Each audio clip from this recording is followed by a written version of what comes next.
ಆತ್ಮೀಯ ವೀಕ್ಷಕ ಬಾಂಧವರೇ, ಪಶುಕುರಲ ವಿಶೇಷ ಮಾತುಕತೆ ಸುರಕ್ಷಾ ಸಂಜೀವಿನಿ, ನಿಮ್ಮ ಆರೋಗ್ಯಕ್ಕೊಂದು ಕೈಪಿಡಿ ಎನ್ನುವಂತಹ ಸರಣಿ ಕಾರ್ಯಕ್ರಮದಲ್ಲಿ ವಾರಕ್ಕೊಂದು ಆರೋಗ್ಯದ ಬಗ್ಗೆ, ದಂತ ಆರೋಗ್ಯದ ಬಗ್ಗೆ ಮಾಹಿತಿಯನ್ನು ನೀಡ್ತಾ ಇದ್ದೇವೆ. ಈ ಮಾಹಿತಿ ಕಾರ್ಯಕ್ರಮ ಮಂಗಳೂರಿನ ಚೂಂತಾರು ಸರೋಜಿನಿ ಭಟ್ ಪ್ರತಿಷ್ಠಾನ ರಿಜಿಸ್ಟರ್ಡ್ ಇವರ ಪ್ರಾಯೋಜಕತ್ವದಲ್ಲಿ ಡಾಕ್ಟರ್ ಮುರಳಿ ಮೋಹನ್ ಚೂಂತಾರ್ ಅವರು ನಡೆಸಿಕೊಡ್ತಾ ಇರ್ತಾರೆ. ಆದರೆ ಈ ವಾರದ ಈ ಕಾರ್ಯಕ್ರಮವನ್ನು ನಮಗೆ ನಡೆಸಿಕೊಡ್ತಾ ಇದ್ದಾರೆ ಡಾಕ್ಟರ್ ಅಶ್ವಿನಿ ಪರಕ್ಕಜ್ಜಿ ಅವರು. ಅವರನ್ನು ಎಲ್ಲ ವೀಕ್ಷಕ ಬಂಧುಗಳ ಪರವಾಗಿ ಸ್ವಾಗತಿಸ್ತಾ ಇದ್ದೇವೆ. ಸ್ವಾಗತ ಡಾಕ್ಟ್ರೇ. ನಾವು ಕಳೆದ 2 ವಾರಗಳಲ್ಲಿ 2 ಬೇರೆ ಬೇರೆ ವಿಷಯಗಳ ಬಗ್ಗೆ ನಾವು ಮಾತನಾಡಿದ್ದೆವು.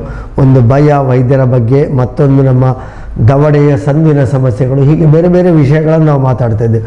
ಈ ವಾರ ನಾವು ಹಲ್ಲಿನ ಬ್ಲೀಚಿಂಗ್ ಅಂದರೆ ಹಲ್ಲು ನಾವು ಬಣ್ಣ ಬದಲಾಗುವುದನ್ನು ಸಾಮಾನ್ಯವಾಗಿ ಗಮನಿಸ್ತಾ ಇರ್ತೇವೆ. ಈಗ ಈ ಹಲ್ಲಿನ ಬ್ಲೀಚಿಂಗ್ ಅಂದರೆ ಡೆಂಟಲ್ ಬ್ಲೀಚಿಂಗ್ ಅಂದರೆ ಏನು? ಈಗ ಸಾಮಾನ್ಯವಾಗಿ ಹಲ್ಲಿನ ಬಣ್ಣ ಬಿಳಿ ಅಂತೇಳಿ ನಮ್ಮ ಮನಸ್ಸಿನಲ್ಲಿ ಒಂದೆಲ್ಲರಿಗೂ ಇರುವಂಥದ್ದು ಸತ್ಯವೇ ಅದು. ಈಗ ಮಕ್ಕಳ ಹಲ್ಲು ಅಂತ ಹೇಳ್ತೇವಲ್ಲ, ಅದರ ಬಣ್ಣ ಸ್ವಲ್ಪ ಜಾಸ್ತಿ ಬಿಳಿಯಾಗಿ ಇರ್ತದೆ. ಅದರ ಬಿಳಿ ನಮಗೆ ಕಾಣುವಂತಹ ಬಿಳಿ ಸ್ವಲ್ಪ ಜಾಸ್ತಿ ಬ್ರೈಟ್ ಆಗಿರ್ತದೆ. ಅದೇ ನಾವು ದೊಡ್ಡ ಶಾಶ್ವತ ಹಲ್ಲಲ್ಲಿ ನೋಡುವುದಾದರೆ ಈ ಎನಾಮಲ್ ಅಂತೇಳಿ ಹಲ್ಲಿನಲ್ಲಿ ಕೆಲವು ಪದರಗಳಿದೆ, ಎನಾಮಲ್ ಡೆಂಟಿನ್ ಅಂತೇಳಿ. ಈ ಎನಾಮಲ್ ಅಂತ ಹೇಳೋದು ಹೊರಗಿನ ಔಟರ್ ಮೋಸ್ಟ್ ಹೊರಗಿನ ಪದರ ಎನಾಮಲ್ ಅಂತೇಳಿ. ಇದು ಟ್ರಾನ್ಸ್ಲೂಸೆಂಟ್ ಅಂದರೆ ಅರೆ ಪಾರದರ್ಶಕ. ಅದಕ್ಕೆ ಅದರದ್ದೇ ಆದ ಬಣ್ಣ ಇಲ್ಲ, ಒಳಗಿನ ಪದರದ ಬಣ್ಣ ಹೊರಗಡೆಯಿಂದಾಗಿ ಕಾಣುವಂಥದ್ದು. ಹಾಗೆ ಮಕ್ಕಳ ಹಲ್ಲು ಸ್ವಲ್ಪ ಜಾಸ್ತಿ ಬಿಳಿಯಾಗಿ ತೋರ್ತದೆ. ಆದರೆ ದೊಡ್ಡವರಲ್ಲಿ ಕೆಲವೊಂದು ಸತಿ ಬಿಳಿಯಾಗಿ ತೋರ್ಬೋದು, ಆದರೆ ಕೆಲವೊಂದು ಸತಿ ನಸು ಹಳದಿ ಇರುವಂಥದ್ದು ಸಾಮಾನ್ಯ. ಆದರೆ ಸ್ವಲ್ಪ ಹಳದಿ ಇದ್ದ ಕೂಡಲೇ ಮನಸ್ಸಿನಲ್ಲಿ ಒಂದು ಆತಂಕ, ನನ್ನ ಹಲ್ಲೆಲ್ಲೂ ಚೆಂದ ಕಾಣ್ತಾ ಇಲ್ಲ. ಆದರೆ ಇದು ಒಂದು ಮಟ್ಟಿಗೆ ಇದು ಸಾಮಾನ್ಯವೇ, ನಾರ್ಮಲ್ ಆಯಿತು.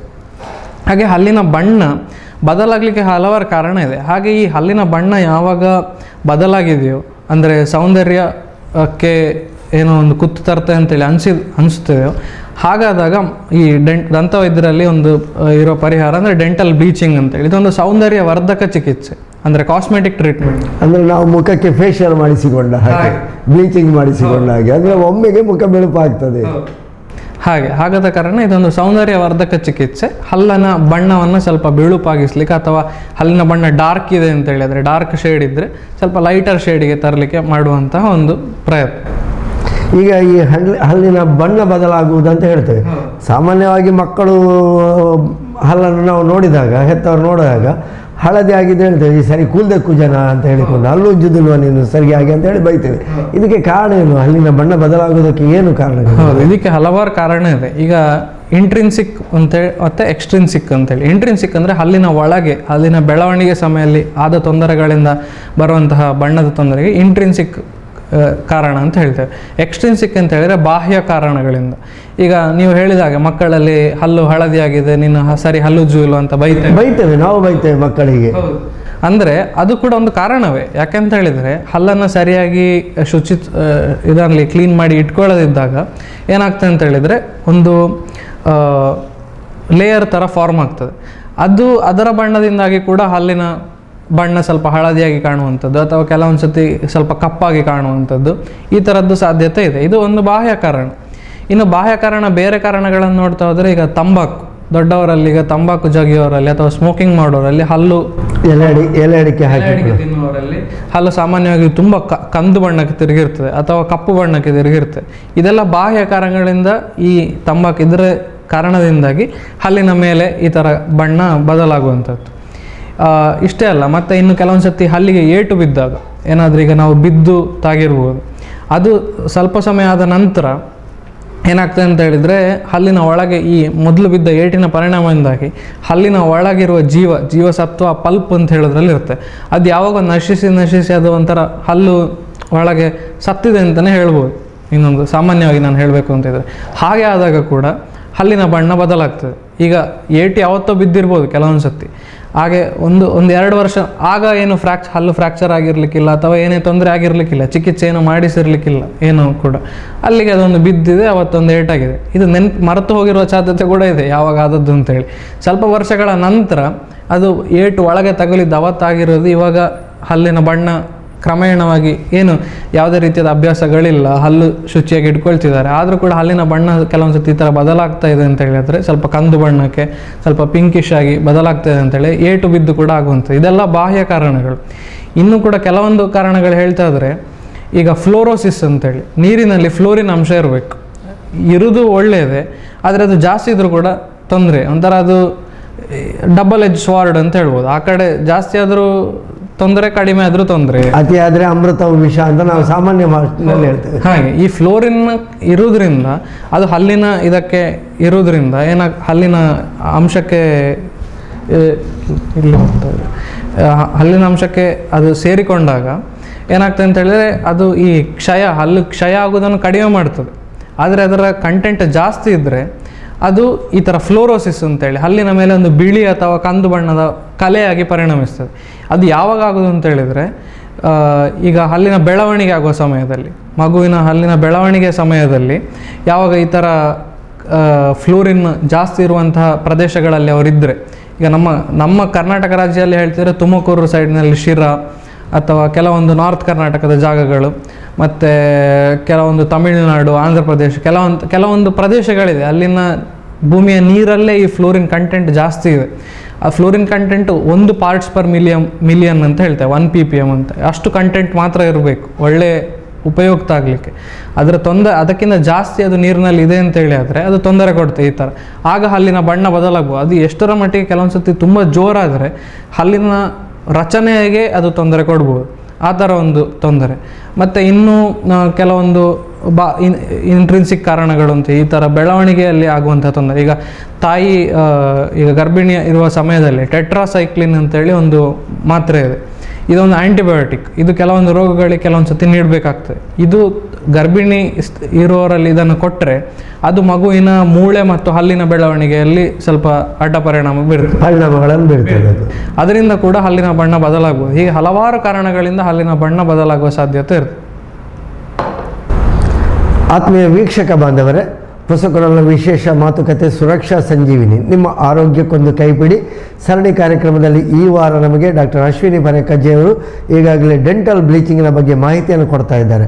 ಡಾಕ್ಟರ್, ಈಗ ನೀವು ಹೇಳಿದ್ರಿ ಬೇರೆ ಬೇರೆ ಕಾರಣಗಳಿಂದಾಗಿ ಹಲ್ಲಿನ ಬಣ್ಣ ಬದಲಾಗ್ತದೆ ಅಂತ ಹೇಳಿಕೊಂಡು, ಇದಕ್ಕೆ ಕೇವಲ ಕಾರಣಗಳಲ್ಲದೆ ಆಹಾರ ಪದಾರ್ಥಗಳಿಂದ ಈ ರೀತಿಯ ಬಣ್ಣ ಬದಲಾಗಲಿಕ್ಕೆ ಸಾಧ್ಯತೆಗಳಿವೆ? ಹೌದು. ಈಗ ನಾವು ಆಹಾರ ಪದಾರ್ಥಗಳು ಈಗ ಹೇಳೋದಾದರೆ, ಈಗ ನಮ್ಮ ಕುಡಿಯುವಂತಹ ಟೀ ಇರ್ಬೋದು, ಕಾಫಿ ಇರ್ಬೋದು, ಅಥವಾ ಕೆಲವು ಈ ಬಣ್ಣ ಮಿಶ್ರಿತ ಪೇಯಗಳಿರ್ತದೆ. ಈಗ ಕೂಲ್ ಡ್ರಿಂಕ್ಸಲ್ಲಿ ಕೂಡ ಬೇರೆ ಬೇರೆ ಬಣ್ಣದ್ದು ಬರ್ತದೆ, ಅಥವಾ ಆಹಾರಗಳಲ್ಲಿ ಕೂಡ ಕೆಲವು ಬಣ್ಣ ಮಿಶ್ರಿತ ಇರ್ತದೆ.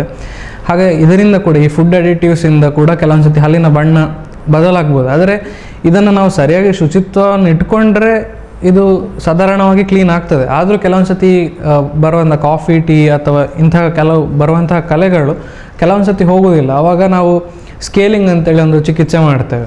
ಅಂದರೆ ಹಲ್ಲನ್ನು ಬಾಯಿಯನ್ನು ಕ್ಲೀನ್ ಮಾಡುವಂಥದ್ದು. ಅದರಲ್ಲಿ ಕೆಲವೊಂದು ಕಲೆಗಳು ಹೋಗ್ತವೆ, ಆದರೆ ಅದರಲ್ಲಿ ಯಾವ ಕಲೆಗಳೆಲ್ಲ ಹೋಗುವುದಿಲ್ಲೋ ಆಗ ನಾವು ಬ್ಲೀಚಿಂಗಿಗೆ ಇದನ್ನು ಮಾಡ್ಬೋದು ಅಂತೇಳಿ ನಾವು ಮಾಡ್ಬೋದು. ಅಲ್ಲದೆ ನಾನು ಆಗಲೇ ಹೇಳಿದಾಗ ಈಗ ತಂಬಾಕಿನ ಕಲೆಗಳು ಇದು ಅಷ್ಟೇ. ಈಗ ನಾವು ಕ್ಲೀನ್ ಮಾಡಿ ಸ್ಕೇಲಿಂಗ್ ಮಾಡಿ, ಅಥವಾ ಈಗ ನಾನು ಹೇಳಿದಾಗ ಹಲ್ಲಿನ ಕ್ಲೀನಿಂಗ್ ಮಾಡಿ ಈ ಕಲೆಗಳನ್ನು ತೆಗಿಬೋದು. ಕೆಲವೊಂದು ಸತಿ ಹರಸಾಹಸ ಅದು. ಯಾಕೆಂದರೆ ಇವರು ಜಗ್ದು ಲಾಸ್ಟಿಗೆ ಬಣ್ಣ ಚೇಂಜ್ ಆಗಿದೆ, ನಾಡ್ದು ಮದುವೆ ಉಂಟು, ನಾಡ್ದು ಅದು ಉಂಟು ಅಂತೇಳಿ ಬಂದು ಕ್ಲೀನ್ ಮಾಡಿಸಿಕೊಳ್ತಾರೆ. ಆದರೆ ಮರುದಿನ ಅದು ಹೋಗಿ ಪುನಃ ಹೋಗಿ ಅದೇ ಅಭ್ಯಾಸವನ್ನು ಅವರು ಕಂಟಿನ್ಯೂ ಮಾಡ್ತಾರೆ. ಆ ಜಗಿಯುವುದನ್ನು ಬಿಡುವುದಿಲ್ಲ. ಆದರೆ ತಾತ್ಕಾಲಿಕವಾಗಿ ಕೆಲವೊಂದು ಸತಿ ಬಂದು ಕ್ಲೀನಿಂಗ್ ಮಾಡಿಸಿ ಹೋಗುವಂಥದ್ದು ಇರ್ತದೆ. ಆದರೆ ಇದು ಒಂದು ವಿಚಾರ ಮನಸ್ಸಲ್ಲಿ ಇಟ್ಕೊಳ್ಬೇಕು, ಇದನ್ನು ನಾವು ಎಷ್ಟು ಸತಿ ಬೇಕಾದ್ರೂ ಕ್ಲೀನ್ ಮಾಡ್ಬೋದು, ನಮಗೆ ಯಾವುದೇ ರೀತಿಯ ತೊಂದರೆ ಇಲ್ಲ. ಆದರೆ ಈ ತಂಬಾಕು ಮತ್ತು ಇದರಿಂದ ಆಗುವಂಥ ಬೇರೆ ದುಷ್ಪರಿಣಾಮ, ದೇಹದ ಆರೋಗ್ಯಕ್ಕೆ ಆಗುವಂಥದ್ದನ್ನು ಯೋಚನೆ ಮಾಡಬೇಕು. ಕಲೆಗಳನ್ನು ನಾವು ಇವತ್ತು ಕ್ಲೀನ್ ಮಾಡಿ ತೆಗಿಬೋದು, ಪುನಃ ಮುಂದಿನ ತಿಂಗಳು ಬಂದರೆ ಇನ್ನೊಂದು ಸತಿ ಮಾಡಿ ತೆಗಿಬೋದು, ದೊಡ್ಡ ವಿಷಯ ಅಲ್ಲ. ಆದರೆ ಅದರಿಂದ ಆಗುವಂತಹ ಬೇರೆ ದುಷ್ಪರಿಣಾಮಗಳ ಬಗ್ಗೆ ಕೂಡ ಯೋಚನೆ ಮಾಡಬೇಕಾಗ್ತದೆ. ಹಾಗೆ ಇದೊಂದು ಕಿವಿ ಮಾತು ಜನರಿಗೆ. ಈಗ ಈ ತಂಬಾಕಿನಿಂದ ಆಗುವ ಕಲೆಗಳ ತೊಂದರೆ ಇಲ್ಲ, ಇನ್ನೇನು ತಿಂಗಳು ಹೋಗಿ ಕ್ಲೀನ್ ಮಾಡಿಸಿದ್ರಾಯ್ತು ಅಂತೇಳಿ ಯೋಚನೆ ಮಾಡೋದ್ರ ಒಟ್ಟಿಗೆ ಇದರಿಂದ ದೇಹಕ್ಕೆ ಆರೋಗ್ಯಕ್ಕೆ ಕೂಡ ತೊಂದರೆ ಆಗ್ತದೆ ಅಂತೇಳಿ ಯೋಚನೆ ಮಾಡಬೇಕು. ಹಾಗೆ ನೀವು ಹೇಳಿದಾಗ ಹೌದು, ಆಹಾರ ಪದಾರ್ಥಗಳಿಂದ ಕೂಡ ಈ ಥರ ಕಲೆಗಳು ಬರುವುದು ಸಹಜ, ಆದರೆ ಇದಕ್ಕೆ ಪರಿಹಾರ ಮಾಡ್ಬೋದು. ನಾವು ತಿನ್ನುವಂತಹ ತಂಬಾಕುಗಳು ಅದನ್ನು ಒಮ್ಮೆಗೆ ನಾವು ವೈದ್ಯರ ಬಳಿ ಹೋಗಿ ಅದನ್ನು ಸರಿ ಮಾಡಿಸಿಕೊಳ್ಬಹುದು, ಅದರ ನಮ್ಮ ಹಲ್ಲಿನ ಬಣ್ಣವನ್ನು ಸರಿ ಮಾಡಿಕೊಳ್ಬಹುದು. ಆದರೆ ಅದು ಸೇರುವುದರಿಂದ ದೇಹದ ಮೇಲೆ ಆರೋಗ್ಯಕ್ಕೆ ಬೀರುವ ಪರಿಣಾಮ ಅದು ಸರಿ ಮಾಡಲಿಕ್ಕೆ ಆಗುವುದೇ ಇಲ್ಲ. ಖಂಡಿತವಾಗಿ ಅದನ್ನು ನಾವು ಗಮನಿಸಬೇಕು. ಹೆಚ್ಚಿನ ದುಷ್ಪರಿಣಾಮ, ಹೆಚ್ಚಿನ ಚಿಕಿತ್ಸೆ ಅಥವಾ ಕ್ಯಾನ್ಸರ್ ಕೂಡ ಬರುವಂತಹ ಎಲ್ಲ ಸಾಧ್ಯತೆಗಳಿವೆ. ಹಾಗಾಗಿ ತಂಬಾಕು ಸೇವನೆ ಮಾಡುವಾಗ ಆಲೋಚನೆ ಮಾಡಬೇಕು. ಬಣ್ಣ ಬದಲಾಗುವುದನ್ನು ಸರಿ ಮಾಡೋದು ಮುಖ್ಯ ಅಲ್ಲ, ನಮ್ಮ ದೇಹದ ಆರೋಗ್ಯವನ್ನು ಸರಿ ಮಾಡಿಕೊಳ್ಳುವುದು, ಕಾಪಾಡಿಕೊಳ್ಳೋದು ಮುಖ್ಯ ಅನ್ನುವುದನ್ನು ನಮ್ಮ ಎಲ್ಲ ವೀಕ್ಷಕ ಬಂಧುಗಳು ತಿಳ್ಕೊಳ್ಬೇಕು. ತಮ್ಮ ಮಕ್ಕಳಿಗಾಗಲಿ ಅಥವಾ ಯಾರಿಗೇ ಆಗಲಿ ಇಂತಹ ತಂಬಾಕು ತಿನ್ನುವಂತಹ ಸೇವನೆಗಳು ಮಾಡುವಂತಹ ಅಭ್ಯಾಸ ಇದ್ದರೆ ಅದನ್ನು ಜಾಗ್ರತೆ ಮಾಡಿಕೊಳ್ಳಿಕ್ಕೆ ನಾವು ಎಚ್ಚರಿಕೆ ಕೊಡ್ತಾ ಇದ್ದೇವೆ ಎನ್ನುವಂತಹದ್ದನ್ನು ನಾವು ಗಮನದಲ್ಲಿ ಇಟ್ಟುಕೊಳ್ಬೇಕಂತ ಹೇಳಿಕೊಳ್ಳುತ್ತಾ, ಈಗ ಈ ಬ್ಲೀಚಿಂಗ್ ಚಿಕಿತ್ಸೆ ಹೇಗೆ ಮಾಡಬಹುದು ನಾವು? ಈಗ ಬ್ಲೀಚಿಂಗ್ ಚಿಕಿತ್ಸೆ ಯಾವ ಮಟ್ಟಿನ ಕಲೆಗಳಿಗೆ ಇದು ಬ್ಲೀಚಿಂಗ್ ಚಿಕಿತ್ಸೆ ಇದಕ್ಕೆ ಬೇಕಾ ಬೇಡ ಅಂತೇಳಿ ದಂತ ವೈದ್ಯರು ಡಿಸೈಡ್ ಮಾಡ್ತಾರೆ. ಈಗ ಅದನ್ನು ಕೆಲವು ರಾಸಾಯನಿಕಗಳನ್ನು, ಕೆಲವು ಕೆಮಿಕಲ್ಗಳಿವೆ, ಅಂದರೆ ಕಾರ್ಬಮೈಡ್ ಪೆರಾಕ್ಸೈಡ್ ಅಂತೇಳಿ ಒಂದು ಕೆಮಿಕಲ್ ಇದೆ, ಸೋಡಿಯಂ ಪೆರಾಕ್ಸೈಡ್ ಅಂತ, ಹೈಡ್ರೋಜನ್ ಪೆರಾಕ್ಸೈಡ್ ಅಂತೇಳಿ ಕೆಲವು ಕೆಮಿಕಲ್, ಹಾಗೆ ಬ್ಲೀಚಿಂಗ್ ಏಜೆಂಟ್ಸ್ ಅಂತೇಳಿ ಬ್ಲೀಚಿಂಗ್ ಮಾಡಲಿಕ್ಕೆ ಕೆಲವೊಂದು ರಾಸಾಯನಿಕಗಳನ್ನು ಬಳಕೆ ಮಾಡಲಿಕ್ಕೆ ಆಗ್ತದೆ. ನಾವು ಬಟ್ಟೆ ಹೋಗಿ ಶಬ್ದವನ್ನು ಕೇಳ್ತೇವೆ, ಬ್ಲೀಚಿಂಗ್ ಮಾಡುವುದು, ಮುಖಕ್ಕೆ ಬ್ಲೀಚಿಂಗ್ ಮಾಡುವುದು, ಈ ರೀತಿಯ ಬೇರೆ ಬೇರೆ ಸಂದರ್ಭಗಳು.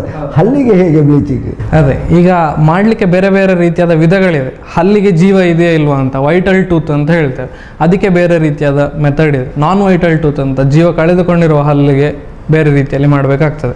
ಹಾಗೆ ಬೇರೆ ಬೇರೆ ರೀತಿಯಲ್ಲಿ ಇರ್ತದೆ. ಮತ್ತು ಕೆಲವೊಂದು ಸಾರಿ ವೈದ್ಯರು ಬ್ಲೀಚಿಂಗನ್ನು ಕ್ಲಿನಿಕಲ್ಲೇ ಮಾಡ್ತಾರೆ, ಅಂದರೆ ಹಲ್ಲನ್ನು ಓಪನ್ ಮಾಡಿ ಹಲ್ಲಿನ ಒಳಗಡೆ ಈ ಮದ್ದನ್ನು, ನಾನೀಗ ಹೇಳಿದಾಗ ರಾಸಾಯನಿಕಗಳನ್ನು ಮದ್ದು ಅಂತಲೇ ಹೇಳ್ಬೋದು, ಹಲ್ಲು ಬಿಳಿ ಮಾಡೋ ಮದ್ದು ಅಂತ ಹೇಳ್ಬೋದು.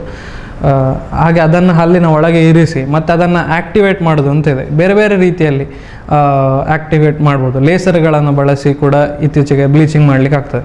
ಹಾಗೆ ಇಂತಹ ವಿಧಾನಗಳನ್ನು ಯಾವ ರೋಗಿಗೆ ಯಾವ ರೀತಿಯ ವಿಧಾನವನ್ನು ಬಳಸಬೇಕು ಅಂತೇಳಿ ನೋಡಿದಾಗ, ಪರೀಕ್ಷೆ ಮಾಡಿದಾಗ ಅನಿಸ್ತದೋ ಅದನ್ನು ಮಾಡಬೇಕಾಗ್ತದೆ. ಕೆಲವೊಮ್ಮೆ ಈ ಥರ ನಾನು ಹೇಳಿದಾಗ ಕ್ಲಿನಿಕ್ನಲ್ಲಿ ಮಾಡುವಂಥದ್ದು, ಕೆಲವೊಂದು ಸತಿ ಈ ಥರದ ವೈಟ್ ಮಾಡಲಿಕ್ಕೆ ಕೆಲವು ಜೆಲ್ಗಳು ಬರುತ್ತೆ, ಅದನ್ನು ನಾವು ರೋಗಿ ಕೊಟ್ಟು ಅವರಿಗೊಂದು ಟ್ರೇ ಥರ ಹಲ್ಲಿನ ಇದಕ್ಕೆ ಅದನ್ನು ಇಡ್ಲಿಕ್ಕೆ ಈ ಥರ ಒಂದು ಟ್ರೇ ಥರ ಕೊಟ್ಟು ಅದರ ಒಳಗೆ ಅವರು ಆ ಜೆಲ್ಲನ್ನು ಇರಿಸಿ ಒಂದು ಪ್ರತಿದಿನ ರಾತ್ರಿ ಇಷ್ಟು ದಿನದವರೆಗೆ ಮಾಡಬೇಕು ಅಂಥೇಳಿ ಆ ಥರ ಕೆಲವೊಂದು ಸತಿ ಮಾಡುವಂಥದ್ದು.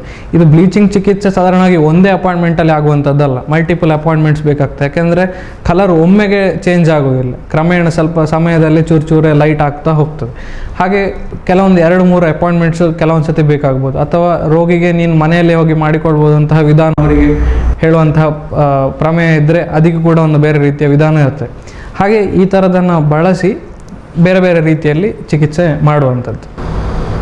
ಈಗ ಬ್ಲೀಚಿಂಗ್ ಚಿಕಿತ್ಸೆ ಅಂತ ಹೇಳುವಾಗ ವೈದ್ಯರು ನೀವು ಹೇಳ್ತೀರಿ ಬಂದರೆ ರಾಸಾಯನಿಕಗಳನ್ನು ಬಳಸಿ ಅಥವಾ ನಿಮ್ಮಲ್ಲಿರುವಂತಹ ಪರಿಕರಗಳನ್ನು ಬಳಸಿ ಹಲ್ಲನ್ನು ಬಿಳಿ ಮಾಡಿಸಿಕೊಳ್ಬಹುದು ಅಂತ ಹೇಳಿ. ಆದರೆ ನಾವು ಮಾರುಕಟ್ಟೆಯಲ್ಲಿ ಕೆಲವು ಸಲ ಕೇಳ್ತೇವೆ, ನಿಮ್ಮ ಟೂತ್ಪೇಸ್ಟಲ್ಲಿ ಉಪ್ಪು ಇದೆಯಾ, ನಿಮ್ಮ ಟೂತ್ಪೇಸ್ಟಲ್ಲಿ ಇದ್ದಲ್ಲಿ ಇದೆಯಾ, ಅಥವಾ ಅದರಲ್ಲಿ ಹಲ್ಲನ್ನು ಬಿಳಿ ಮಾಡುವಂತಹ ಪದಾರ್ಥಗಳಿವೆಯಾ ಅಂತ ಹೇಳಿಕೊಂಡು ಜಾಹೀರಾತುಗಳನ್ನು ನೋಡ್ತೇವೆ. ಇಂತಹ ಟೂತ್ಪೇಸ್ಟ್ಗಳಿಂದ ಪರಿಣಾಮ ಆಗುತ್ತದೆಯಾ? ಈಗ ಟೂತ್ಪೇಸ್ಟ್ಗಳಿಂದ ಪರಿಣಾಮ ಆಗುವುದಿಲ್ಲ ಅಂತೇಳಿ ಮಾತನ್ನು ತೆಗೆದು ಹಾಕುವಂತಹ ವಿಷಯ ಕೂಡ ಇಲ್ಲ. ಯಾಕೆಂತ ಹೇಳಿದರೆ, ಈಗ ಒಬ್ಬೊಬ್ಬನ ಬಾಯಲ್ಲಿ ಒಂದೊಂದು ರೀತಿಯ ರಚನೆ, ಒಂದೊಂದು ರೀತಿಯಾದ ಕಲೆಗಳ ಒಂದೊಂದು ರೀತಿಯಾದ ಮಟ್ಟದಲ್ಲಿ ಇರ್ಬೋದು. ಕೆಲವರಿಗೆ ಹೆಚ್ಚಿರ್ಬೋದು, ಕೆಲವರಿಗೆ ಕಮ್ಮಿ ಇರ್ಬೋದು. ಹಾಗೆ ಈಗ ಈ ಟೂತ್ಪೇಸ್ಟ್ಗಳಲ್ಲಿ ಈಗ ವೈಟನಿಂಗ್ ಟೂತ್ಪೇಸ್ಟ್ ಅಂತ ಬರ್ತದೆ ಮಾರುಕಟ್ಟೆಯಲ್ಲಿ, ಜಾಹೀರಾತಲ್ಲಿ ಅವರು ತುಂಬ ಹೀಗೆ ಶೈನ್ ಆಗುವಾಗ ಆ ಥರ ಎಲ್ಲ ತೋರಿಸ್ಬೋದು. ಆದರೆ ಆ ಮಟ್ಟದ ಎಕ್ಸ್ಪೆಕ್ಟೇಷನ್ ಯಾವತ್ತೂ ಇಟ್ಕೊಂಡು, ಜಾಹೀರಾತಲ್ಲಿ ನೋಡುವಾಗ ಹಲ್ಲು ಬಿಳಿಯಾಗಿ ಮಿಣುಗುತ್ತದೆ, ಆದರೆ ನಮ್ಮಲ್ಲಿ ಅದು ಬರುವುದಿಲ್ಲ. ಆ ರೀತಿಯಾದ ಎಕ್ಸ್ಪೆಕ್ಟೇಷನ್ ಇಟ್ಕೊಳ್ಳೋದು ನಮ್ಮಿಂದ ಇಟ್ಕೊಂಡ್ರೆ ಅದು ಆ ಥರ ನಾವು ಆಗಲಿಕ್ಕಿಲ್ಲ.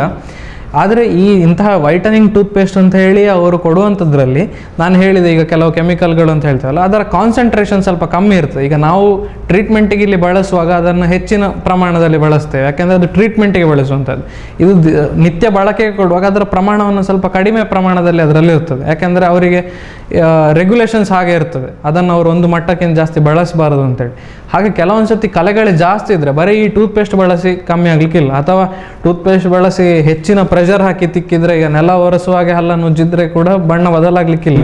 ಬ್ರಷ್ ಹಾಕಿ ಉಜ್ಜಿದಾಗೆ ಉಜ್ಜಲಿಕ್ಕೆ ಆಗುವುದಿಲ್ಲ, ಬಟ್ಟೆ ಉಜ್ಜಿದಾಗೆ ಆಗುವುದಿಲ್ಲ. ಹೌದು, ಹಾಗಾದ ಕಾರಣ ಈ ಬ್ರಷ್ ಆಗಲಿ ಪೇಸ್ಟ್ ಆಗಲಿ ಇದೊಂದು ಪರಿಕರಗಳು ಹೌದು, ಆದರೆ ಅದನ್ನು ಅದು ಎಲ್ಲರಿಗೂ ಪರಿಣಾಮಕಾರಿ ಆಗ್ಬೋದು ಅಂತ ಹೇಳಲಿಕ್ಕೆ ಸಾಧ್ಯ ಇಲ್ಲ. ಅದು ವೈದ್ಯರ ಬಳಿ ತೋರಿಸಿ ಪರೀಕ್ಷೆ ಮಾಡಿಸಿ, ಕೆಲವೊಂದು ಸತಿ ಸಣ್ಣ ಮಟ್ಟಿನಾದರೆ ವೈದ್ಯರು ಕೂಡ ಟೂತ್ಪೇಸ್ಟನ್ನು ಪ್ರಿಸ್ಕ್ರೈಬ್ ಮಾಡೋ ಸಾಧ್ಯತೆ ಇದೆ, ಸಣ್ಣ ಮಟ್ಟಿನ ತೊಂದರೆ ಅಂತೇಳಿ. ಆದರೆ ಹಾಗೆ ಯಾವುದು ಸೂಕ್ತ ಅಂತೇಳಿ ವೈದ್ಯರು ಸೂಚಿಸಿದರೆ ಉತ್ತಮ. ಬರೀ ಜಾಹೀರಾತಿಗೆ ಮಾರು ಹೋಗಿ ತಂದು 100 ದಿನ ಅಥವಾ ಎಷ್ಟು ಸತಿ ಅದನ್ನು ನೀವು ಹಾಕಿ ಉಜ್ಜಿದ್ರೆ ಏನು ಮಾಡಿದ್ರು ಕೆಲವೊಂದು ಸತಿ ಪರಿಣಾಮಕಾರಿ ಆಗಲಿಕ್ಕೆ ಸಾಧ್ಯ ಇಲ್ಲ. ಆತ್ಮೀಯ ವೀಕ್ಷಕ ಬಾಂಧವರೇ, ಪುಸಕುರಲ ವಿಶೇಷ ಮಾತುಕತೆ ಸುರಕ್ಷಾ ಸಂಜೀವಿನಿ, ನಿಮ್ಮ ಆರೋಗ್ಯಕ್ಕೊಂದು ಕೈ ಬಿಡಿ. ಈ ವಾರದ ಕಾರ್ಯಕ್ರಮದಲ್ಲಿ ನಾವು ಹಲ್ಲಿನ ಬ್ಲೀಚಿಂಗ್ ಬಗ್ಗೆ, ಅಂದರೆ ನಮ್ಮ ಹಲ್ಲುಗಳು ಸಾಮಾನ್ಯವಾಗಿ ಹಳದಿ ಬಣ್ಣಕ್ಕೋ ಅಥವಾ ಬೇರೆ ಬೇರೆ ಬಣ್ಣಕ್ಕೋ ತಿರುಗುವುದನ್ನು ನಾವು ಕಾಣ್ತೇವೆ. ಬೇರೆ ಬೇರೆ ಕಾರಣಗಳಿದೆ. ಇದರ ಬಗ್ಗೆ ಕಾರಣಗಳನ್ನು ಡಾಕ್ಟರ್ ಅಶ್ವಿನಿ ಪರಕಜೆ ಅವರು ನಮಗೆ ಹೇಳ್ತಾ ಇದ್ದಾರೆ. ಹಾಗೆ ಬ್ಲೀಚಿಂಗ್ ಚಿಕಿತ್ಸೆಯ ಬಗ್ಗೆ ಕೂಡ ಅವರು ಹೇಳ್ತಾ ಇದ್ದಾರೆ. ಮಾರುಕಟ್ಟೆಯಲ್ಲಿ ಬೇರೆ ಬೇರೆ ರೀತಿಯ ಟೂತ್ಪೇಸ್ಟ್ಗಳು ಕೂಡ ಸಿಗುತ್ತವೆ. ಆದರೆ ಇದರ ಸಾಧ್ಯತೆಗಳು ಎಷ್ಟು ಎನ್ನುವುದನ್ನು ನಿಖರವಾಗಿ ಹೇಳಲಿಕ್ಕೆ ಸಾಧ್ಯ ಇಲ್ಲ ಎನ್ನುವಂತಹ ಮಾಹಿತಿಯನ್ನು ಅವರು ಕೊಟ್ಟರು.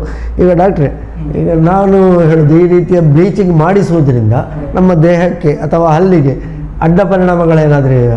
ಒಂದು ವೇಳೆ ಮಾಡಿಸದೇ ಇದ್ದರೆ ನಮ್ಮ ದೇಹಕ್ಕೆ ಅದರಿಂದ ಏನಾದರೂ ಆರೋಗ್ಯಕ್ಕೆ ತೊಂದರೆ ಇದೆಯಾ? ಹಲ್ಲು ಹಳದಿ ಆಗಿದೆ, ಅದರಿಂದ ಆರೋಗ್ಯ ತೊಂದರೆ ಇದೆಯಾ ಎನ್ನುವಂಥದ್ದು. ಮತ್ತೊಂದು, ನಾನು ಸಾಧಾರಣವಾಗಿ ನಾವು ನೋಡ್ತೇವೆ ಮಕ್ಕಳಿಗೆ ಅಥವಾ ನಮಗೆ ಕೂಡ ಹಲ್ಲು ಹಳದಿ ಆಗಿದೆ, ಕಪ್ಪಾಗಿದೆ ಅಂತ ಹೇಳಿಕೊಂಡು ಸಿಕ್ಕಾಪಟ್ಟೆ ಬ್ರಷ್ ಉಜ್ಜುವುದು, ಒತ್ತಡ ಹಾಕಿ ಉಜ್ಜುವುದು, ಅಂದರೆ ಬಟ್ಟೆಯನ್ನು ಕಲ್ಲಿಗೆ ತಿಕ್ಕಿದ ಹಾಗೆ ನಾವು ಮಾಡ್ತೇವೆ. ಇದರಿಂದೆಲ್ಲ ಏನು ತೊಂದರೆಗಳಿದೆ? ಈಗ ಒಂದು ವಿಚಾರ ಏನು ಅರ್ಥ ಮಾಡಿಕೊಳ್ಬೇಕು ಅಂತ ಹೇಳಿದರೆ, ಈ ಬ್ಲೀಚಿಂಗ್ ಅಂತ ಹೇಳೋದು ಒಂದು ಸೌಂದರ್ಯವರ್ಧಕ ಚಿಕಿತ್ಸೆ, ಕಾಸ್ಮೆಟಿಕ್ ಟ್ರೀಟ್ಮೆಂಟ್. ಈ ಕಾಸ್ಮೆಟಿಕ್ ಟ್ರೀಟ್ಮೆಂಟ್ಗಳನ್ನು ಯಾವತ್ತೂ ಮಾಡಿಸೋದು ಯಾಕೆ ಅಂತ ಹೇಳಿದರೆ, ನಮ್ಮ ಮುಖದ ಸೌಂದರ್ಯ ಚೆನ್ನಾಗಿ ಕಾಣಬೇಕು ಅಂತೇಳಿ. ಈಗ ಅದು ಕೂಡ ಒಂದು ಮಟ್ಟಿಗೆ ಮುಖ್ಯವೇ. ಯಾಕೆಂತ ಹೇಳಿದರೆ, ಮಾನಸಿಕವಾಗಿ ಈಗ ನಾವು ಸಾಮಾಜಿಕ ಬದುಕಿನಲ್ಲಿ ಇರೋವರಿಗೆ ಜನರೊಟ್ಟಿಗೆ ಮಾತಾಡುವಾಗ ಕೆಲವೊಂದು ಸತಿ ಹಿಂಜರಿಕೆ ಬರುವಂಥದ್ದು, ಅಥವಾ ಈಗ ಮಕ್ಕಳಿಗೆ ಕಾಲೇಜಿಗೆ ಹೋಗುವಂಥ ಸಮಯದಲ್ಲಿ, ಹದಿಹರೆಯ ಸಮಯ, ಹಾಗೆ ಕೆಲವೊಂದು ಸತಿ ಅವರ ಹಲ್ಲಿನ ಬಣ್ಣ, ಹಾಗೆ ಅದು ಮಾನಸಿಕ ತೊಂದರೆಯಾಗಿ ಪರಿಣಮಿಸಬಾರದು. ಹಾಗಾದ ಕಾರಣ ವರ್ಧಕ ಚಿಕಿತ್ಸೆಗಳು ಮುಖ್ಯವೇ, ಕೆಲವೊಂದು ಸಂದರ್ಭಗಳಲ್ಲಿ ಅಗತ್ಯ ಆಗುತ್ತೆ. ಅದರಲ್ಲೂ ಹೆಚ್ಚಾಗಿ ಮಾರುಕಟ್ಟೆಯಲ್ಲಿ ನಿರಂತರವಾಗಿ ಮಾರುಕಟ್ಟೆಯ ಆ ಒಂದು ಪ್ರತಿನಿಧಿಗಳಾಗಿರುವವರಿಗೆ ಅಥವಾ ಸಂದರ್ಶನಗಳನ್ನು ಎದುರಿಸುವವರಿಗೆ, ವಿದ್ಯಾರ್ಥಿಗಳಿಗೆ ತಮ್ಮ ಮುಖ್ಯೋಪಾಧ್ಯಾಯರನ್ನು ಅಧ್ಯಾಪಕರನ್ನು ಮಾತನಾಡುವಾಗ ನಮ್ಮ ಹಲ್ಲಿನಿಂದ ಏನು ತೊಂದರೆ ಆಗುತ್ತದೆ ಅನ್ನುವಂಥ ಒಂದು ರೀತಿಯ ಮಾನಸಿಕ ಕೀಳರಿಮೆ ಇರ್ತದೆ. ಹಾಗೆ ಕೀಳರಿಮೆ ಯಾರಿಗೂ ಬರಬಾರ್ದು. ಹಾಗಾದ ಕಾರಣ ಅವರಿಗೆ ಇದು ಅವರ ಸ್ವಂತಕ್ಕೆ ಬೇಕು ಅಂತ ಹೇಳಿಸಿದ್ರೆ ಯಾರು ಬೇಕಿದ್ರೂ ಮಾಡಿಸ್ಕೊಳ್ಳುವಂಥದ್ದು. ಅಂದರೆ ಇದನ್ನು ಮಾಡಿಸದಿದ್ದರೆ ಜೀವಕ್ಕೆ ಅಪಾಯ ಅಂತ ಹೇಳುವಂಥ ಪ್ರಮೇಯ ಇಲ್ಲ. ಯಾಕೆಂದರೆ ಸೌಂದರ್ಯವರ್ಧಕ ಚಿಕಿತ್ಸೆಗಳು ಯಾವತ್ತೂ ಅವರವರ ಸ್ವಂತಕ್ಕೋಸ್ಕರ ಮಾಡುವಂಥದ್ದು, ಅಂದರೆ ಸ್ವಂತ ಭಾವನೆಗಳಿಗೋಸ್ಕರ, ಅಥವಾ ಅವರ ಸಾಮಾಜಿಕ ಜೀವನದಲ್ಲಿ ಅಥವಾ ಅವರ ಮನೆಯಲ್ಲಿ ಪರಸ್ಪರ, ಈಗ ಗಂಡ ಹೆಂಡತಿ ಮಧ್ಯೆ ಕೂಡ ಇರ್ಬೋದು, ನಾನು ಚಂದ ಕಾಣ್ತೇನೋ ಇಲ್ಲವೋ, ಆ ಥರದ ಭಾವನೆಗಳಿಗೆ ಕೂಡ ವಿಚಾರಗಳು ಕೂಡ ಇದೆ. ಆದರೆ ಇದನ್ನು ಮಾಡಿಸದಿದ್ದರೆ ಯಾವುದೇ ರೀತಿಯ ತೊಂದರೆ ಅಂತೇಳಿಲ್ಲ. ಆದರೆ ಹಲ್ಲಿನ ಕ್ಲೀನಿಂಗ್ ಅಂತೇಳಿ ವಿಷಯ ಬಂದಾಗ, ಈಗ ಯಾವಾಗ ಈ ಬ್ಯಾಕ್ಟೀರಿಯಾಗಳಿಂದ ಅದರಿಂದಾಗಿ ಕೆಲವೊಂದು ಸತಿ ಹಲ್ಲಿನ ಬಣ್ಣ ಬದಲಾಗ್ತದೆ, ಅಥವಾ ಒಸಡಿನಲ್ಲಿ ಊತ ಬರ್ತದೆ, ಬ್ಲೀಡಿಂಗ್ ಆಗ್ತದೆ. ಇಂಥ ಸಮಯದಲ್ಲಿ ಹಲ್ಲಿನ ಕ್ಲೀನಿಂಗ್ ಮಾಡಿಸಬೇಕಾಗ್ತದೆ. ಬ್ಲೀಚಿಂಗ್ ಅಂತೇಳಿಲ್ಲ, ಹಲ್ಲಿನ ಕ್ಲೀನಿಂಗ್ ಮಾಡಿಸಿ ಆರೋಗ್ಯವನ್ನು ಸುಧಾರಿಸ್ಕೊಳ್ಬೇಕಾಗ್ತದೆ. ಅಥವಾ ಸರಿಯಾದ ರೀತಿಯಲ್ಲಿ ಬ್ರಷ್ ಮಾಡ್ತಾ ಇಲ್ಲ ಅಂತೇಳಿ ಆದರೆ ಮಾಡಬೇಕಾಗ್ತದೆ. ಆದರೆ ಹಲ್ಲನ್ನು ಬಿಳಿ ಮಾಡಲಿಕ್ಕೋಸ್ಕರ ನಾವು ಬಟ್ಟೆ ಉಜ್ಜುವ ಹಾಗೆ, ನೆಲ ಉಜ್ಜುವ ಹಾಗೆ, ಬಾತ್ರೂಮ್ ತಿಕ್ಕಿದಾಗೆ ಹಲ್ಲನ್ನು ಉಜ್ಜಿದ್ರೆ, ಅಥವಾ ಶೂ ಪಾಲಿಷ್ ಮಾಡುವ ಹಾಗೆ ಹಲ್ಲನ್ನು ಉಜ್ಜಿದ್ರೆ ಅದು ಹಲ್ಲಿನ ಮೇಲೆ ವ್ಯತಿರಿಕ್ತ ಪರಿಣಾಮ ಉಂಟಾಗ್ತದೆ. ಅಂದರೆ ಈಗ ಹಲ್ಲನ್ನು ಜಾಸ್ತಿ ಪ್ರೆಷರ್ ಹಾಕಿ ಉಜ್ಜಿದ ಕೂಡಲೇ ಹಲ್ಲಿನ ಪದರ ಸವಿಲಿಕ್ಕೆ ಸ್ಟಾರ್ಟ್ ಆಗ್ತದೆ. ಹೊರ ಪದರದಲ್ಲಿ ಯಾವುದೇ ರೀತಿಯಾದ ನರದ ಕನೆಕ್ಷನ್ ಇಲ್ಲ. ಆದರೆ ಒಳ ಪದರಕ್ಕೆ ಹೋದಾಗೆ ಹಲ್ಲಿನ ನರಮಂಡಲದ ಪ್ರವೇಶ ಇದೆ ಅಲ್ಲಿ. ಆಗೇನಾಗ್ತದೆ ಅಂತ ಹೇಳಿದರೆ, ಸ್ವಲ್ಪ ನೀರು ತಾಗಿದಾಗ ಜುಮ್ ಅಂತ ಹೇಳೋದು, ಅಥವಾ ಕೋಲ್ಡ್ ಏನಾದರೂ ಐಸ್ ಕ್ರೀಮ್ ಅಥವಾ ಜ್ಯೂಸ್ ಏನಾದರೂ ಕೋಲ್ಡ್ ಕುಡಿದಾಗ ಜುಮ್ ಅಂತ ಹೇಳೋದು, ಈ ಥರ ಸೆನ್ಸಿಟಿವಿಟಿ ಅಂತ ಹೇಳೋ ತೊಂದರೆ ಸ್ಟಾರ್ಟ್ ಆಗ್ತದೆ. ಆದ್ದರಿಂದ ಹಲ್ಲು ಉಜ್ಜುವ ರೀತಿ, ಹಲ್ಲು ಉಜ್ಲಿಕ್ಕೆ ಕೂಡ ರೀತಿ ಇದೆ. ಹೇಳಿದರೆ ಜನರು ನಗಾಡ್ಬೋದು, ಹಲ್ಲು ಉಜ್ಲಿಕ್ಕೆ ಕೂಡ ಒಂದು ಕ್ರಮ ಉಂಟಾ, ಒಟ್ರಾಸಿ ತಿಕ್ಕುದಲ್ಲ ಅಂತೇಳಿ. ಆದರೆ ಅದಕ್ಕೂ ಕೂಡ ಒಂದು ಕ್ರಮ ಅಂತೇಳಿ ಇದೆ. ಹಾಗಾದ ಕಾರಣ ಅದನ್ನು ಯಾವ ರೀತಿಯಲ್ಲಿ ಉಜ್ಜಬೇಕು ಅಂತೇಳಿ ನೀವು ವೈದ್ಯರವರಿಗೆ ಕೇಳಿದರೆ, ಯಾವುದಂಥ ವೈದ್ಯರಾದರೂ ಕೂಡ ಸರಿಯಾದ ರೀತಿಯಲ್ಲಿ ಹಲ್ಲು ಉಜ್ಜೋದು ಹೇಗೆ ಅಂತೇಳಿ ಹೇಳಿ ಕೊಡುವ ಇದಿರ್ತದೆ. ಆದರೆ ಯಾರು ಕೇಳೋದಿಲ್ಲ, ಇವರು ಕೂಡ ಹೇಳೋದಿಲ್ಲ. ಹಾಗಾದ ಕಾರಣ ಕೇಳಿದರೆ ತಿಳಿಯುವ ಒಂದು ಇದಿದೆ. ಹಲ್ಲು ಉಜ್ಜೋದು ಅಂತ ಹೇಳಿದರೆ ಅದೊಂದು ಸಾಮಾನ್ಯ ಪ್ರಕ್ರಿಯೆ, ಅದನ್ನು ಕಲೀಲಿಕ್ಕೆ ಅಂತೇನಿಲ್ಲ. ಆದರೆ ಇವತ್ತು ಎಷ್ಟರ ಮಟ್ಟಿಗೆ ಮುಂದೆ ಹೋಗಿದೆ ಅಂತ ಹೇಳಿದರೆ, ಈಗ ನಾನೇ ಒಂದು ತರಬೇತಿಗೆ ಒಳಗಾಗಿಯೇನೊಂದು ಸ್ವಿಟ್ಜರ್ಲ್ಯಾಂಡ್ನ ಒಂದು ಕಾನ್ಸೆಪ್ಟ್ ಇದು. ಅವರು ನಮಗೆ 3 ದಿನ ಹಲ್ಲು ಉಜ್ಜೋದು ಹೇಗೆ ಅಂತೇಳಿ ಹೇಳಿಕೊಡ್ತಾರೆ. ಇದು ಮುಖ್ಯವೇ. ಯಾಕೆಂತ ಹೇಳಿದರೆ, ಸರಿಯಾದ ರೀತಿಯಲ್ಲಿ ಹಲ್ಲು ಉಜ್ಜಲಿಲ್ಲ ಅಂತ ಹೇಳಿದರೆ ಅದು ತೊಂದರೆಯನ್ನೇ ಮಾಡ್ತದೆ. ಇತ್ತೀಚೆಗೆ ಶಾಲೆಯಲ್ಲಿ ಒಂದು ನಾನು ಕಳೆದ ವರ್ಷ ನೋಡಿದೆ, ಕೈ ತೊಳೆಯುವ 7 ವಿಧಾನಗಳು ಅಂತೇಳಿ. ಆದರೆ ಸಾಮಾನ್ಯವಾಗಿ ಹೇಳುವಾಗ ಅದನ್ನು ನೆಗಾಡ್ತಾರೆ, ಕೈ ತೊಳಿಲಿಕ್ಕೆ ಏನು 7 ವಿಧಾನ, ನಾವು ಸಾಧಾರಣವಾಗಿ ಕೈ ತೊಳಿತೇವೆ ಅಂತೇಳಿ. ಹಾಗೆ ಹಲ್ಲು ಉಜ್ಜಲಿಕ್ಕೂ ಒಂದು ವಿಧಾನ ಇದೆ. ಹಾಗೆ ಕಾರಣ ಬಿಳಿ ಆಗ್ಲಿಕ್ಕೆ ಅಂತೇಳಿ ಜಾಸ್ತಿ ಪ್ರೆಷರ್ ಹಾಕಿ ಉಜ್ಜಿದ್ರೆ ಹಲ್ಲು ಬಿಳಿ ಆಗ್ಲಿಕ್ಕಿಲ್ಲ, ಅಲ್ಲಿಗೆ ತೊಂದರೆ ಆಗ್ಬೋದು. ಮತ್ತೆ ಇನ್ನು ಬ್ಲೀಚಿಂಗ್ನ ಅಡ್ಡ ಪರಿಣಾಮ ಹೇಳೋದಾದ್ರೆ ನಾನು ಆಗಲೇ ಹೇಳಿದೆ ಸೆನ್ಸಿಟಿವಿಟಿ ಅಂತ.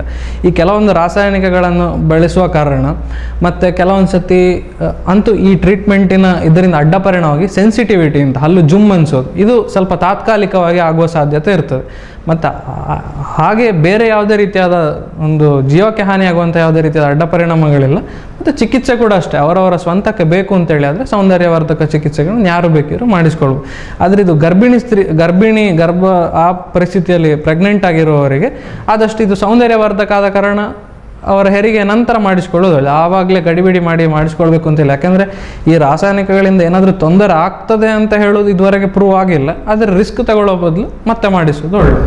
ಅಂತೂ ಅದು ಅಗತ್ಯ ಇಲ್ಲದನ್ನು ನಾವು ಆ ಸಂದರ್ಭದಲ್ಲಿ ಆದಷ್ಟು ಮಾಡಿಸದಿದ್ದರೆ ಒಳ್ಳೆಯದು ಅಂತ ಹೇಳಿಕೊಂಡು ಅದು ಸಣ್ಣ ಮಕ್ಕಳ ಹಲ್ಲುಗಳಲ್ಲಿ ಅಷ್ಟೇ ಅವರಿಗೆ ಬ್ಲೀಚಿಂಗ್ ಅಗತ್ಯ ಇಲ್ಲ. ಯಾಕೆಂದರೆ ಆ ಸಣ್ಣ ಮಕ್ಕಳ ಹಲ್ಲು ಹೋಗಿ ಶಾಶ್ವತ ಹಲ್ಲು ಬರ್ತದೆ, ಮತ್ತೆ ಬಂದ ಮೇಲೆ ಪ್ರಾಬ್ಲಮ್ ಆಗ್ತಿದೆ ಅಂತ ಹೇಳಿದರೆ ಮಾಡಿಸ್ಕೊಳ್ಳೋ. ಮತ್ತು ನಾನು ಆಗಲೇ ಹೇಳಿದಾಗ ಫ್ಲೋರೋಸಿಸ್ ಅಂತೇಳಿ, ಅದು ಫ್ಲೋರೋಸಿಸ್ ನನಗೆ ಹಲ್ಲಿನ ಬಣ್ಣವೇ ಚೇಂಜ್ ಆಗಿಬಿಡುತ್ತೆ. ಅದು ನಿಜವಾಗಿಯೂ ಒಂದು ಸೌಂದರ್ಯಕ್ಕೆ ಕುತ್ತು ತರುವಂಥದ್ದು. ಅವಾಗೆಲ್ಲ ಇದನ್ನು ಮಾಡಿಸ್ಬೇಕಾ ಅಂತೇಳಿ ಯೋಚನೆ ಮಾಡ್ಬೋದು.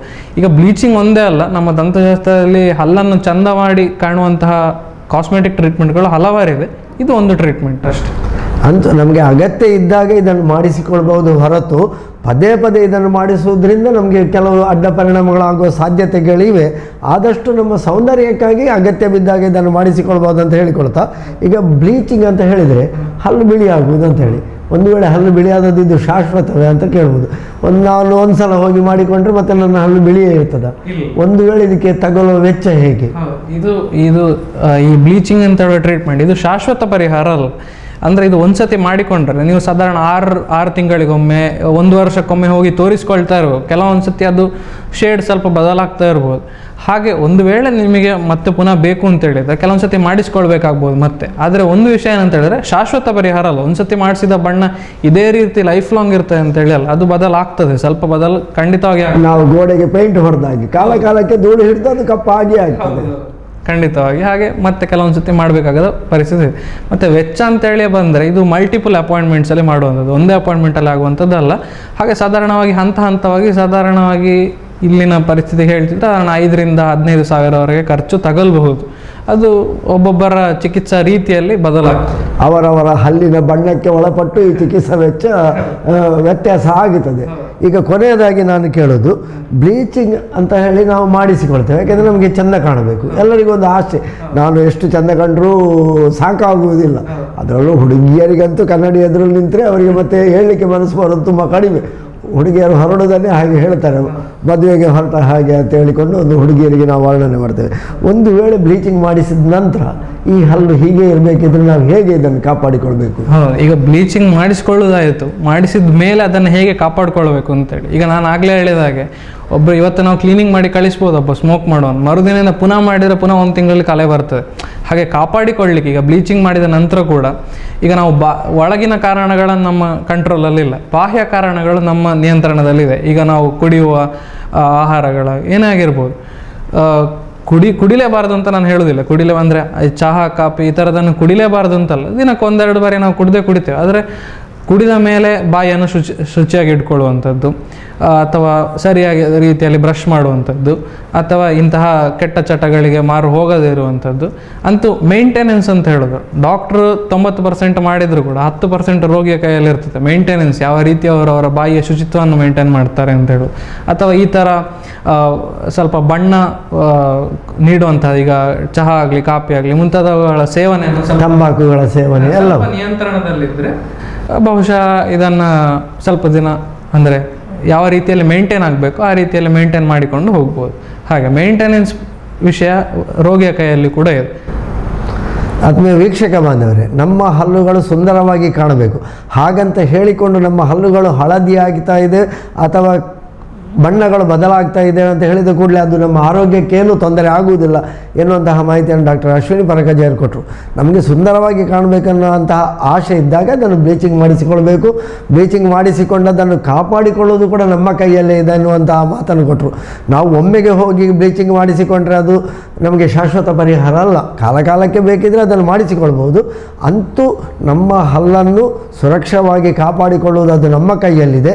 ನಮ್ಮ ಆರೋಗ್ಯವನ್ನು ಕಾಪಾಡಿಕೊಳ್ಳುವುದು ನಮ್ಮ ಕೈಯಲ್ಲಿದೆ ಅಂತ ಹೇಳಿಕೊಳ್ಳುತ್ತಾ ಈ ವಾರದ ಈ ಒಂದು ಕಾರ್ಯಕ್ರಮ ಏನಿದೆಯೋ ಹಲ್ಲಿನನ್ನು ಬ್ಲೀಚಿಂಗ್ ಮಾಡಿಸುವಂತಹ ಕಾರ್ಯಕ್ರಮ, ಇದರ ಮಾಹಿತಿಯನ್ನು ನೀಡಿದಂತಹ ಡಾಕ್ಟರ್ ಅಶ್ವಿನಿ ಪರಕಜೆ ಅವರಿಗೆ ಎಲ್ಲ ವೀಕ್ಷಕ ಬಂಧುಗಳ ಪರವಾಗಿ ವಂದನೆಗಳನ್ನು ಸಲ್ಲಿಸ್ತಾ ಇದ್ದೇವೆ. ಈ ಅವಕಾಶವನ್ನು ಮಾಡಿಕೊಟ್ಟ ಚುಂತಾರು ಭಟ್ ಪ್ರತಿಷ್ಠಾನ ಮತ್ತು ಹೊಸ ಕುರಲ್ ಚಾನೆಲ್ ಇವರಿಗೂ ಕೂಡ ನನ್ನ ಅನಂತ ಧನ್ಯವಾದಗಳು. ಸರ್ವೇ ಜನ ಸುಖಿನೋ ಭವಂತು. ನಮಸ್ತೆ. ನಮಸ್ಕಾರ.